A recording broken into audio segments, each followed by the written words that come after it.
Беларусь супраць Польшчы, Літвы, еўразвязу цалкам паводзіць сабе як з ворагам. Менавіта як з ворагам. І асабліва мне гэта ўсё нагадвае сітуацыю ў Еўропе у 38-39 годзе прошлага стагоддзя. Гэта ж логіка вайны увогуле. Вось паводзіны Беларусі ў дачыненні да Еўропы і еўрапейскіх краін, гэта логіка вайны. Падрыхтоўкі да вайны. Чаму гэта ўсё адбываецца? Чаму гэта беларускія ўлады робяць? Потому что они готовятся к этому. И они воспринимают европейский мир как своего врага, с которым они не могут существовать вместе, они не могут с ним как-то нормально кооперироваться. Они воспринимают это как врага, то есть всю Западную Европу, условно, НАТО, и поэтому действуют именно так. Але ж падставаў ніякіх не было для того, каб разглядаць іх як ворагаў. Это слишком разный мир. Это европейские страны поддерживают демократические изменения в Беларуси. И это, безусловно, очень сильно нервирует такие режимы, как в Минске, как в Москве. И поэтому они воспринимают, что демократические силы, как своих персональных врагов, неважно, если мы говорим там, про Россию или про Беларусь, и в целом западный мир как своих врагов, с которым нужно бороться теми методами, которые для них известны. Но нам всем понятно, какие методами они могут бороться. А ці можам мы вось так па кроках разабраць, напрыклад, звязаныя затрымання вось польскага грамадзяніна ў Беларусі, і таксама звязана ли гэта з высыланнем беларускага дыпламата з Польшы? Ці, напрыклад, я не ведаю, ці звязана гэта затрыманне польскага грамадзяніна ў Беларусі, і вось тады адказная мера гэта калі закрываюць мяжу? Ну, в принципе, это вещи, которые находятся недалеко друг от друга. Если мы говорим, например, про задержание в Беларуси гражданина Польши, то как это все могло произойти? Это могло произойти достаточно банально, то есть человека, который из Западной Европы, который не понимает реалий Беларуси, ему что-то сказали, он не понимает всего этого контекста, и его фактически использовали. Формально есть состав преступления, формально, но то, что его фактически подвели к этому, сделали все условия для того, чтобы он совершил это преступление, по-настоящему так нельзя. Но это по-настоящему. Если мы говорим про Беларусь и про те реалии, которые есть, там это все очень сильно, скажем так, скрыто. И кто ж добьется, кто узнает эту правду. А што гэта такое?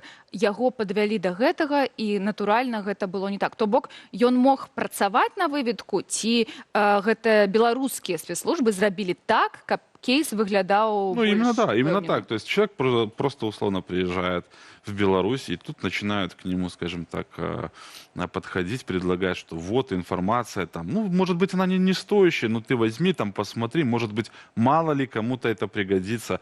Ведь у нас ситуация в Беларуси, ты сам понимаешь, какая. Человек не понимает контекста, он не понимает, что фактически здесь уже им играют.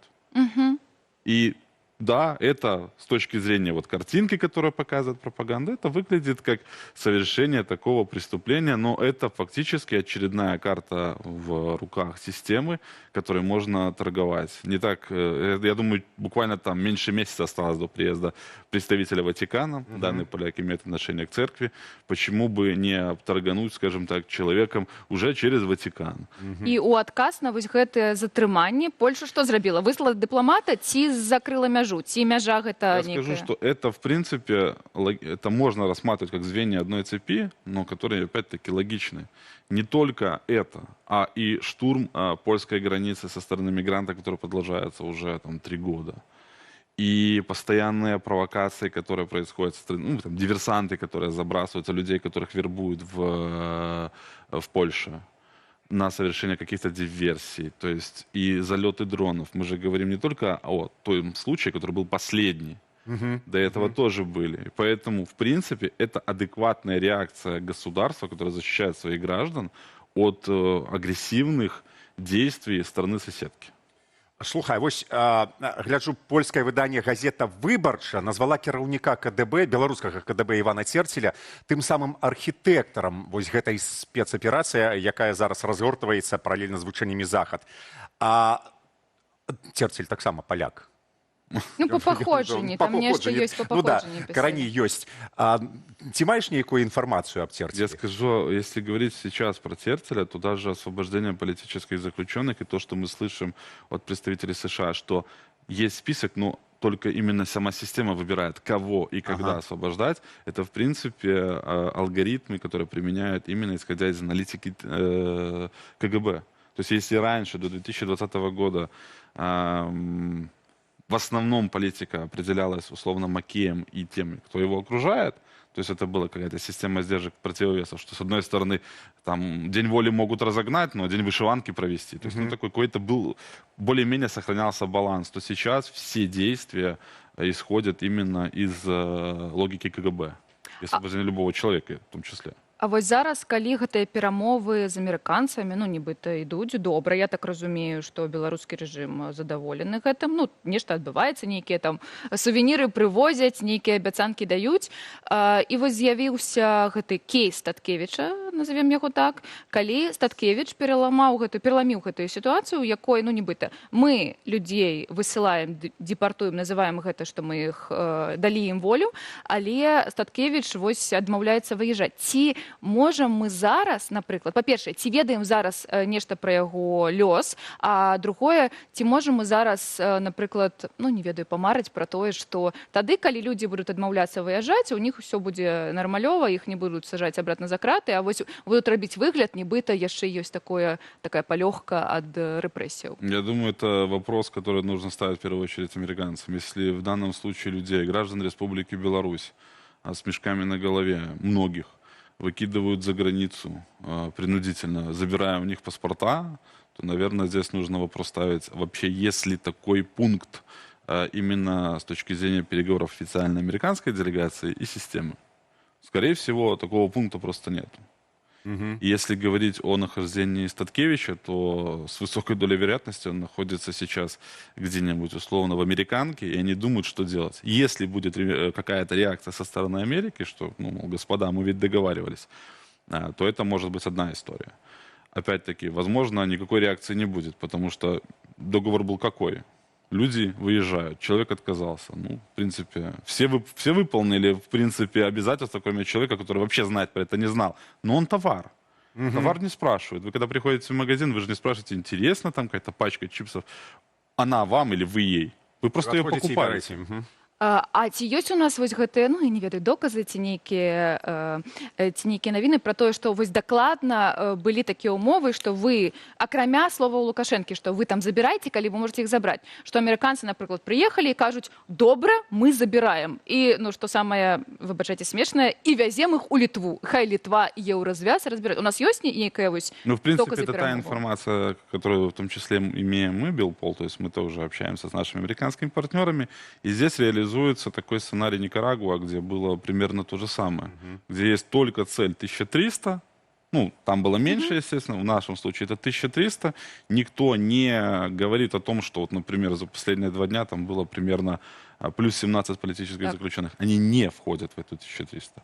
И те люди, которые не признаны политическими заключенными, это, скажем так, такой нелегальный товар. И они тоже не входят в эту, вот, скажем так, некую квоту. Это тоже большая проблема. Да рэчы, яшчэ пытанне вось пакуль да колькасці. А ці вось вы як прадстаўнік, былой прадстаўнік вось гэтых сілавых структураў, вы зараз як эксперт у гэтай сферы, ці трэба зараз, напрыклад, сваякам зняволеных, якія не прызнаны палітзняволенымі, нешта рабіць, каб хутчэй гэта... Я разумею, што гэта толькі праваабаронцы могуць рабіць, але ці трэба зараз вось долучацца да гэтай 1300, 1500, 1600, каб попасть в гэты обмен, безусловно, так? Безусловно, и этот вопрос необходимо ставить перед партнерами, которые ведут эти переговоры. Потому что ведь проблема заключается в том, что исходя из этих вот там минус 20, плюс 30, и мы можем получить выбранную квоту 1300, и у нас все равно будет 1300 официально признанных, и плюс еще несколько тысяч непризнанных. И люди, которые попадают в Европу, вы же тоже должны понимать, те, которые попадают в Европу без паспортов, граждане Республики Беларусь, с какой-то абсолютно непонятной бумажкой, как им легализовываться? камеры различных каналов будут выключены, жизнь пойдет своим дальше чередом. Как им легализовываться, когда они придут в какой-нибудь ближайший ужонд и будут говорить о том, что я это я, им скажут, покажите эти документы. Для этого необходимо менять определенное законодательство определенных стран, где будет особенно большое количество людей, ну, скажем, скапливаться в такой ситуации. Это тоже большая проблема. А сейчас с учетом, в принципе, той ситуации, которая есть в Европе, с учетом тех угроз, которые исходят от Беларуси, это делать очень тяжело. Это очень тяжело. И режим это прекрасно знает, он анализирует всю эту ситуацию. Потому что о многих вещах, о многих, скажем так, изменениях в отношении к людям, не только с Беларуси, но и тем, кто бежал из Украины, они прекрасно понимают, что они влияют на вот это. То есть к людям начинают относиться хуже. И наша ситуация, она находится все-таки немножечко, может быть, правильно, неправильно, это не мне судить, но она находится немножко так ниже, нежели чем ситуация с украинцами, а там тоже очень есть большие проблемы. И режим это все прекрасно понимает и пользуется этим. А ці ёсць у Белпола, мабыць, у тебе асабіста нейкія чуткі, калі адбудзецца, ну, скажем так, наступны транш вызвалення палітвязняў? Мы знаем, что он хочет. Мы знаем, что он хочет. И это Вы нам скажете, Лукашенко. ці гэта только американцы? Что Лукашенко хочет? Да, эта цена еще была озвучена, скажем так, в начале года. Калий? Не только. Перамоўны кола перамоваў за Украину, за мир? Не только. Это позже. Есть определенная позиция, которая необходима сейчас Лукашенко для того, чтобы сделать страну, я бы сказал, своего рода таким буфером, через который можно будет получать определенные товары, делать определенные вещи, в том числе в рамках выполнения гособоронзаказа, и поставлять определенные вещи напрямую, ну, как через Беларусь в Россию. Это даст возможность заработка определенных средств для того, чтобы находить некий баланс. Потому что любые санкции, любое давление, оно только усложняет схему поставок, оно только удлиняет схему поставок тех или иных товаров, но деньги-то уже полученные от России на производство, например, условно там дронов, либо там каких-нибудь артиллерийских снарядов. Деньги вот. И за них нужно сделать. Но любые санкции, они только удлиняют эту цепочку, и поэтому то количество выполнить невозможно. Ему нужен этот люфт. И он его безумно ищет. То бок, калі простымі словамі гэта зніміце санкцыі, каб мы маглі вырабляць усё для обороны? Оружие для России сейчас, при этом модернизируя, производя предприятия в Беларуси, которые выйдут на свои производственные мощности к 2027-2028 году, и это оружие, которое будет производиться в Беларуси, оно не предназначено для Украины, оно предназначено для будущего. Потому что русской армии необходимо перевооружаться. И Беларусь играет очень серьезную, скажем, значительную роль в перевооружении этого. И поэтому я надеюсь, это будет так максимально скромно, то есть я надеюсь, что благодаря в том числе работе Белполк и тем десяткам, наверное, даже сотням брифингов, которые мы проводим в странах Западной Европы, объясняя ситуацию внутри Беларуси, та же самая немецкая разведка, эстонская разведка говорит о том, что 29-30 год это то время, когда, возможно, действительно новая война. Ну, мы не можам не запытацца пра галоўнае, бо у нас же шпіёнскія сёння звесткі. Мабыць, вы ведаеце, што давайте так, шпіёнамі ці не шпіёнамі, ці закладнікамі Мельнікавай, Котовым и Карпушона, калі яна нібыта на сувязі. Мабыць, ёсць нейкія звесткі. Нет, честно говоря, нас эта ситуация абсолютно не интересовала. То есть вообще по 3 кейсам. Максимум, что там читали, это Facebook. И давайте так говорить, что ситуация с Мельниковой, это, конечно же, большой вопрос. Если бы она была в Беларуси, с моей такой точки зрения, это никакая не информация, ничего. Режим бы ее показал. Одразу.